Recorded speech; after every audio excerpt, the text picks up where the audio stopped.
Olá, bom dia a todas, bom dia a todos aqui presentes no auditório, a quem nos assiste de casa. Essas telinhas no computador a gente se acostumou, né, a ver. Eu concluí a faculdade de Direito no EAD com essas telinhas e a gente está trabalhando, né? Muitos de nós continuarão usando essa ferramenta aí para o trabalho, uma discussão também muito importante. Mas, né, agradeço aí ao Firmino pelo convite, é um prazer estar representando aqui a categoria petroleira e para falar um pouco do que talvez mais nos aflija nesse momento, que diz respeito à inflação, aumento de preços, e tentar, né, nesses minutos que a gente tem, passar um pouquinho da visão, né, da nossa categoria, uma categoria que eu até trouxe uns materiais bem antigos aqui, mas eu fui pensar em fazer algo novo, eu falei, mas a gente já está falando isso há muitos anos. Então, o que a gente está vendo hoje é a concretização do que a gente falava. Então, trouxe esse material aqui para a gente revisitá-lo, demonstrar que muito do que a gente já apontava em 2014, 2015, agora a gente está vendo se concretizar. Eu entendo aqui, né, que um congresso como esse, a gente passou pelo nosso congresso regional também há pouco tempo, se não me engano foram 3 semanas atrás, estávamos reunidos da mesma forma, pensando, né, temos a nossa database conjunta, né, no dia 1º de setembro também, e pensando para além, né? Hoje não mais a discussão, né, dos nossos acordos coletivos, convenção coletiva, tem sido o foco dos nossos debates, mas uma visão mais completa da sociedade que a gente está inserido, e não adianta eu estar discutindo a reposição inflacionária se a inflação é galopante, né? Então, e se os bens que eu acesso ainda têm uma inflação diferenciada. Esse tem um impacto direto para nós e, infelizmente, né, porque eu estou com esse jaleco e semana que vem eu faço 16 anos de Petrobras, que eu pago 1 centavo a menos no litro da gasolina que qualquer um e qualquer uma que aqui está. Então, a ideia é trazer um pouco disso, né? Dessa discussão enquanto trabalhador, enquanto categoria organizada, mas de quem também está do outro lado. Somos todos e todas aqui consumidores. Estamos sendo afetados aí por preços abusivos aí, no nosso caso de combustíveis, mas que acaba impactando e refletindo em praticamente tudo que consumimos, né? Mais especificamente os alimentos também, e não é porque a gente está de um lado produzindo que do outro lado, enquanto consumidor, a gente tem qualquer reflexo positivo. Então, minha ideia aqui, né, para a gente fazer essa discussão, é falar um pouquinho, né, o que é essa Petrobras, e eu trouxe 2 materiais aqui, né, que eu já nem lembro de quanto tempo, mas são uma discussão que não é de hoje, que é responder uma pergunta que muitos se fazem, né, uma campanha da década de 50, que é se o petróleo é nosso. Então, acho que essa é uma pergunta que cada vez, né, menos pessoas respondem que sim, e eu vou provar que é e que ele está sendo usurpado aí por pequenos grupos. E outro material diz respeito ao ataque que a Petrobras vem sofrendo, isso desde sempre, né? Inclusive antes dela ser criada, ela já era atacada, né? Existir a Petrobras já foi vencer uma batalha contra um ataque a esse processo de nacionalizar, né, a produção, tanto de petróleo como de derivados, mas, enfim, de nacionalizar o controle dessa que me parece ser uma das riquezas mais importantes do mundo. Tem sido o foco aí das principais guerras desde a Segunda Guerra Mundial, e a gente está vendo, infelizmente, né, mais algumas guerras, né? Não nos esqueçamos que as guerras não acontecem só quando, né, parte dos envolvidos tem olhos azuis, mas tem outras tantas acontecendo, né, mas que foi parar na mídia foi a guerra agora que envolve, né, mais pessoas de olhos claros e pele branca, né? Então essa é uma discussão também importante, mas para falar disso, né?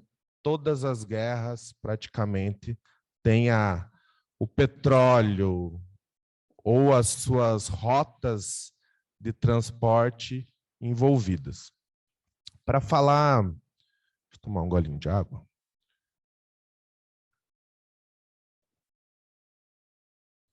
Para falar da Petrobras, vou fazer aqui um recorte trazendo aqui para a região, né? A gente está no Congresso dos Bancários de Curitiba e região, então, né, nós representamos trabalhadores do Paraná e Santa Catarina, porque tem, né, uma interligação, né? A refinaria aqui do Paraná, de Araucária, ela abastece tanto o estado do Paraná como Santa Catarina, a partir de um petróleo que chega em Santa Catarina, em São Francisco do Sul. Por que isso? Acho que é um pouco, talvez, do que a gente deva levar no debate, e eu já entendi aqui que tem a ver também com o cerne do Congresso de vocês, decisões políticas, né? Então, por que é assim? Política. Por que a gente paga tanto no combustível hoje? Política. Por que hoje a Petrobras está sob ataque? Política. Eu acho que esses últimos anos serviram para a gente evoluir enquanto classe trabalhadora, enquanto movimento sindical, e perceber que não tem como a gente viver separado da discussão política, apesar de ser anseio de muitos de nós em algum momento, né? Mas vindo para cá, o petróleo é nosso? Sim, está lá. Nossa legislação, tudo que está no subsolo do território nacional é do povo brasileiro. Então, os cerca de 100 bilhões de barris de petróleo, que são as reservas estimadas só do pré-sal, sim, são de cada uma e cada um de nós aqui. Quem detém hoje o direito de explorar, aí a gente começa a abrir mão do nosso patrimônio. Vocês devem lembrar muito bem a discussão que é recente, né? Idos aí 2006, né? Que foi anunciado o pré-sal quando eu entrava na Petrobras. Então, são aí um pouco mais de 15 anos. Primeiro, a gente não teria tecnologia para explorar. Depois, que o custo seria alto demais. Enfim, né? Você pega a imprensa comercial e a gente não estaria tirando uma gota de óleo do pré-sal.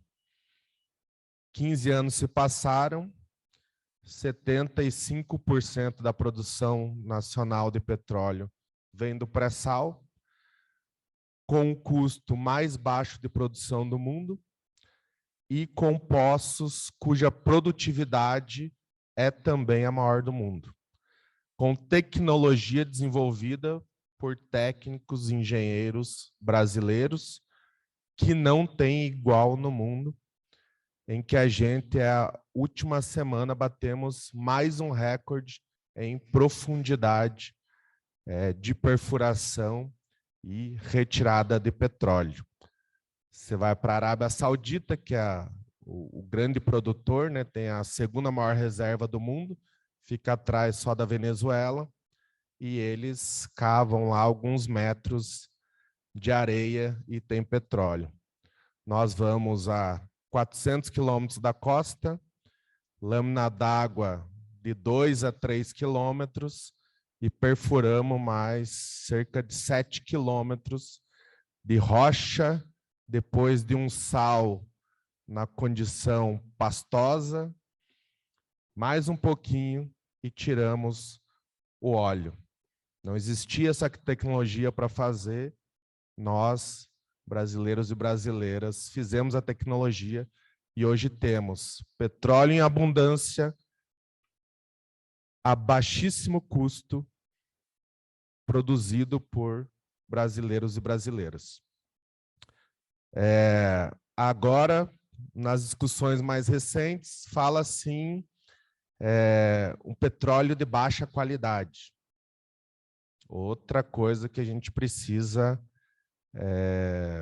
derrubar, né? São os mitos que vão sendo criados e esse é um ano importante de derrubar muitos mitos.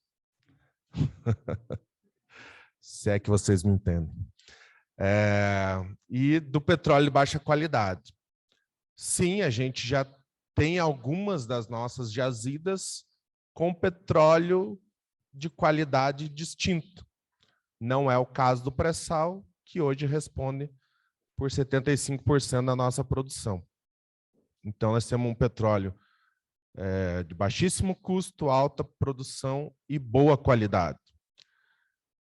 Outro mito que se cria e tenta se colocar para a sociedade. Não temos a Petrobras numa empresa de refina, uma empresa de produção de petróleo.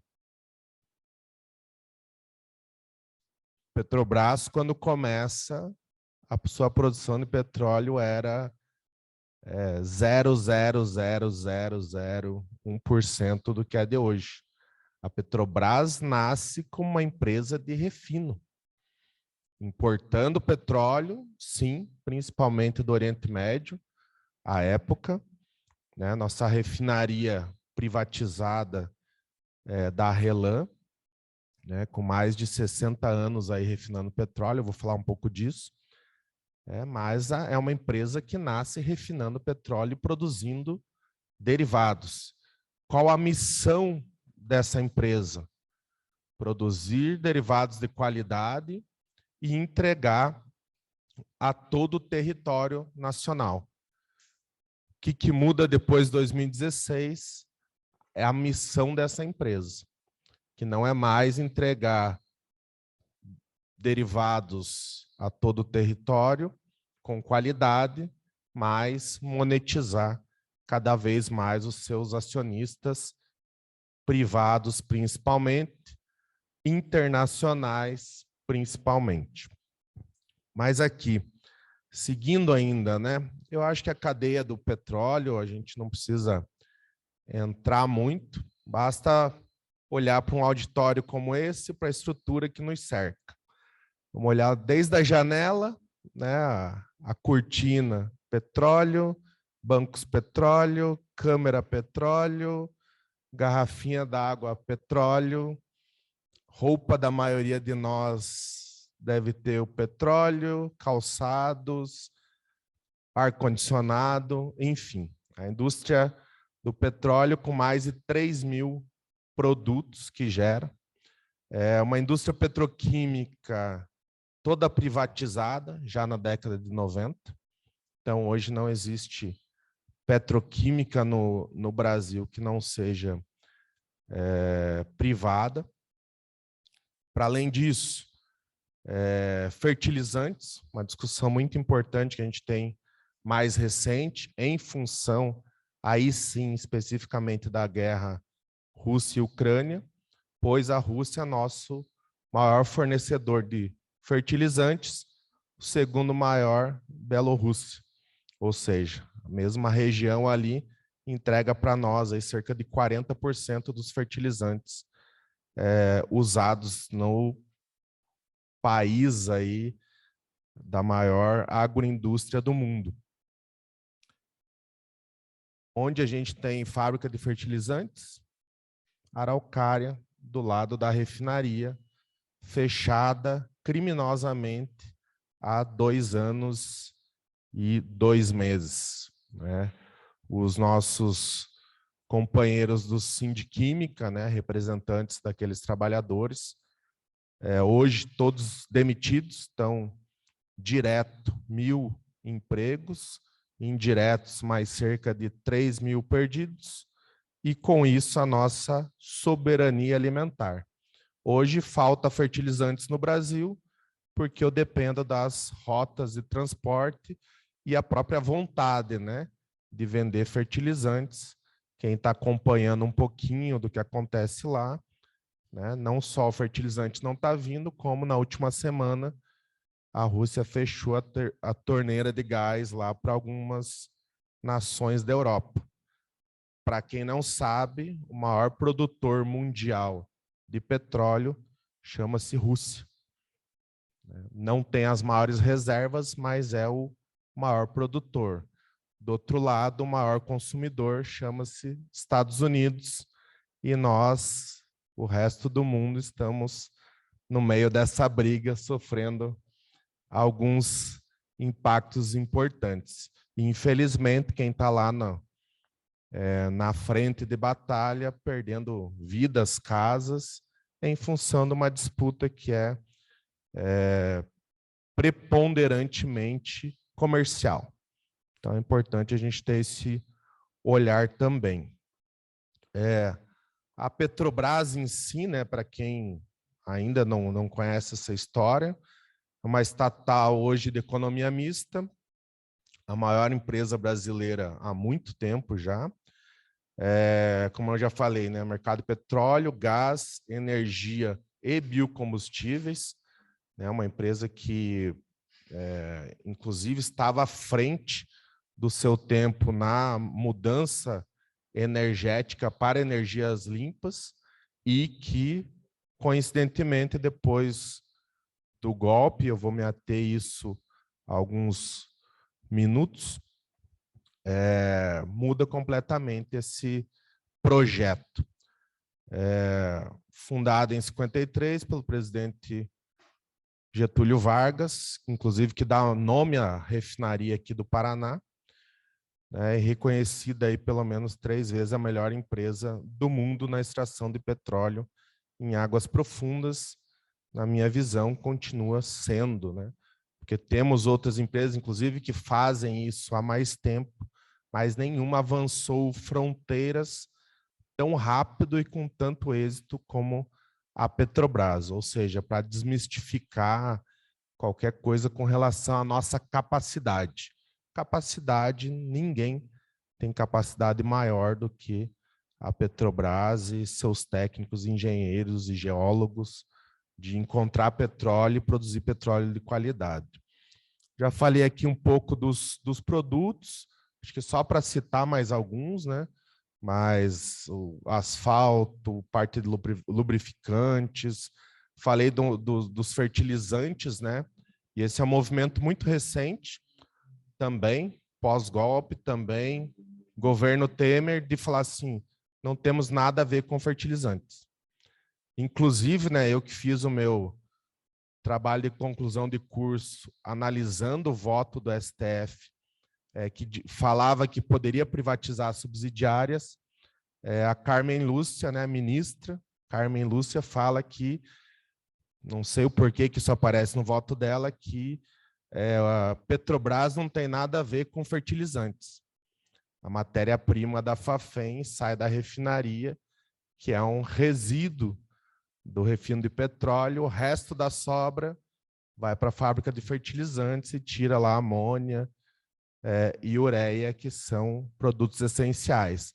Ou seja, na concepção da coisa, e por isso a disputa, né, com a sociedade, como questões totalmente correlatas são tratadas como, não, por que nasceu uma fábrica de fertilizantes do lado de uma refinaria se não tem nada a ver com petróleo? Então, também coisas para desmistificarmos. Aqui no Paraná e Santa Catarina, então, vou tratar junto, né, como eu falei, porque tem essa sinergia. Responde por 7% do PIB do Paraná. Uma única indústria responde por 7% do PIB. Gera mais, isso aqui está desatualizado, né? Eu diria hoje cerca de 2,5 bilhões de reais de impostos aos cofres. O segundo maior pagador de ICMS, né? Só fica atrás da Copel, e ambas disputando a mesma coisa, né? Que é penalizar cada vez mais o consumidor com gestões neoliberais muito parecidas. Atua em toda a cadeia da produção de petróleo e atende, né? Eu falei aqui do Paraná e Santa Catarina, mas também Mato Grosso, parte de São Paulo, Paraguai, entre outras regiões. Essas seriam as principais, né? Falei um pouco aqui da refinaria, passar alguns dados bem rapidamente, só para vocês terem uma ideia. Mas são cerca aí de 33 milhões de litros de petróleo refinados todos os dias, cujo os principais produtos, né, é o óleo diesel. Acho que às vezes muitos de nós não têm essa noção, né, porque a gente vê centenas, milhares de carros nas ruas e acha que o que se consome mais é gasolina. Não, 50%, 60% da produção é diesel para mover todo o transporte de cargas, colheitadeiras, tratores, enfim, o que faz aí, né, tanto a indústria quanto o transporte de bens é baseado no diesel. Todas as refinarias da Petrobras hoje trabalham para produzir o máximo de diesel possível. Claro, o segundo produto é a gasolina e depois o GLP, o nosso gás de cozinha. Tem outros tantos, né? Querosene de aviação, propeno, que vai lá para a indústria de plástico, óleos marítimos, enfim, os grandes produtos aí, diesel, gasolina e gás de cozinha, todos produzidos aqui em Araucária. Quinta maior refinaria do Brasil. Falei aqui dos bens. Aqui a época falava da cidade, né? Para o município de Araucária corresponde a 67% da arrecadação de impostos, ou seja, era para ser o município exemplo aí para todo o estado em função da riqueza do petróleo que fica no município. Não temos só a refinaria, aqui o Paraná ele tem uma situação de ter a única usina de xisto do Brasil. Nós temos a segunda maior reserva desse... tem uma disputa, né, chamada de minério ou óleo, porque é o óleo dentro da pedra. Então tem um processo de mineração e depois a extração desse óleo da pedra, que vai depois no processo virar diesel, gasolina,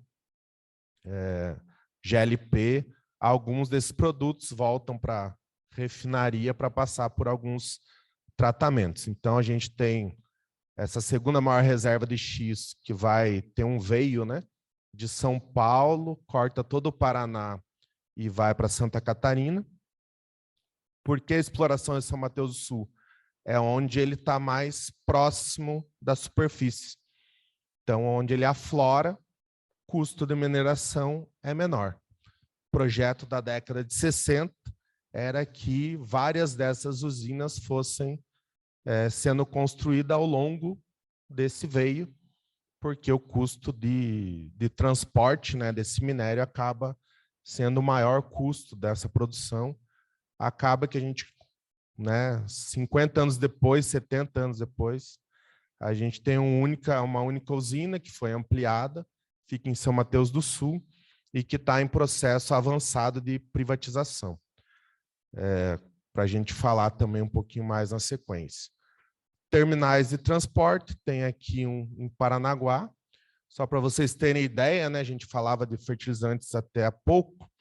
Nessa importação de fertilizantes, o Porto de Paranaguá responde por 40% de todo fertilizante que entra no Brasil, passa pelo Porto de Paranaguá. Então, nós temos um terminal aquaviário que é responsável por mandar os derivados para outras regiões, aí, inclusive para exportação.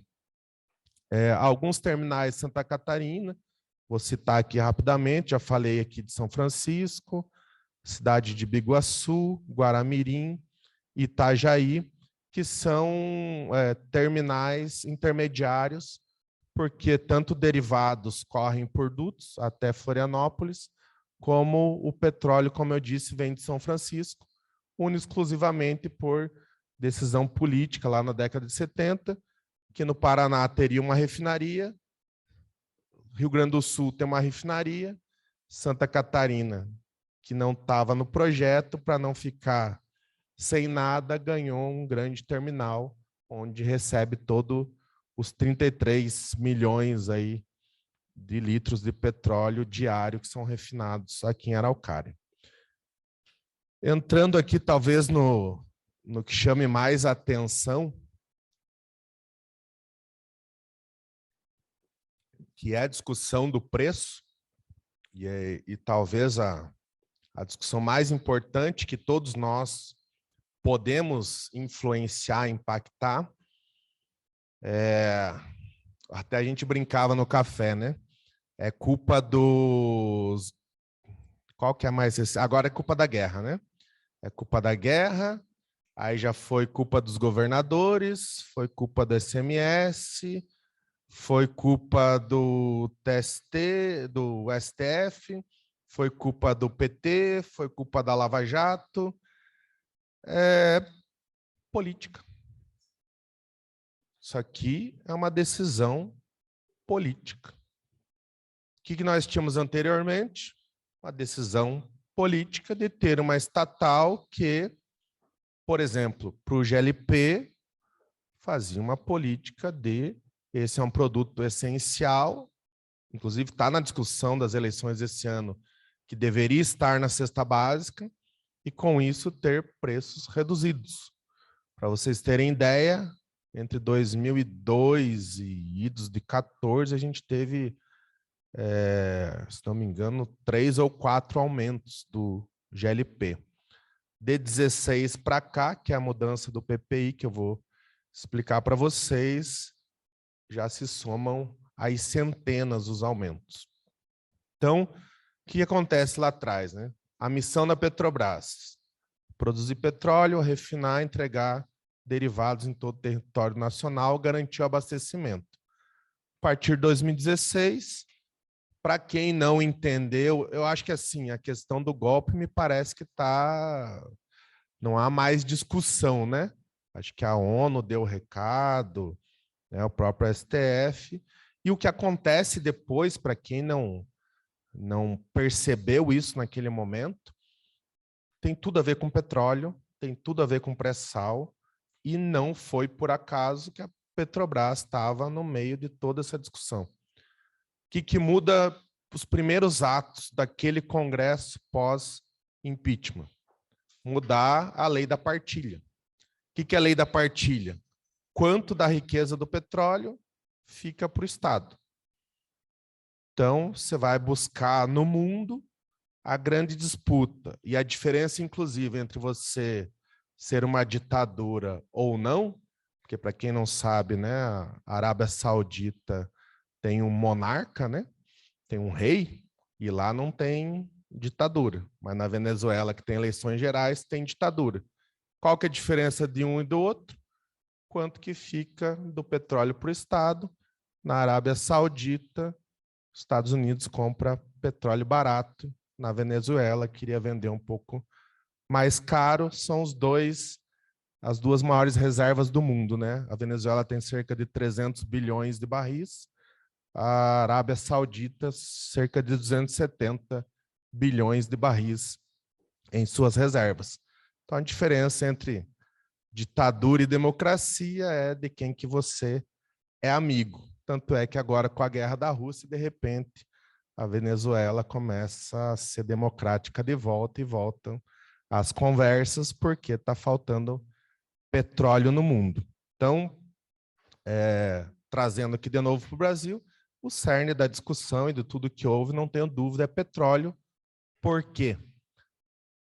As estimativas nossas é que o Brasil seja a terceira maior reserva de petróleo do mundo, com cerca de 200 bilhões de barris.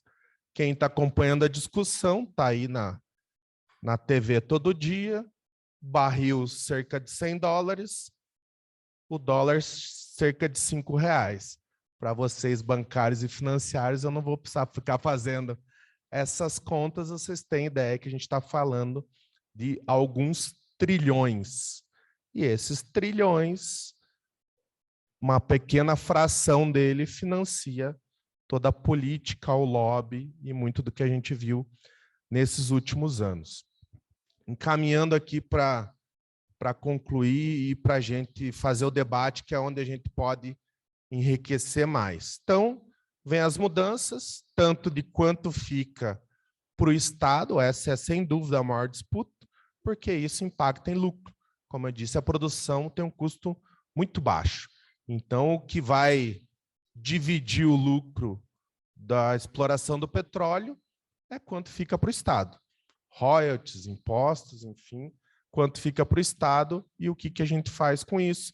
Como eu disse, não à toa, né, a refinaria aqui do Paraná, a segunda maior pagadora de ICMS, a primeira é Copel, 2 empresas de energia. Essa discussão não é pouca.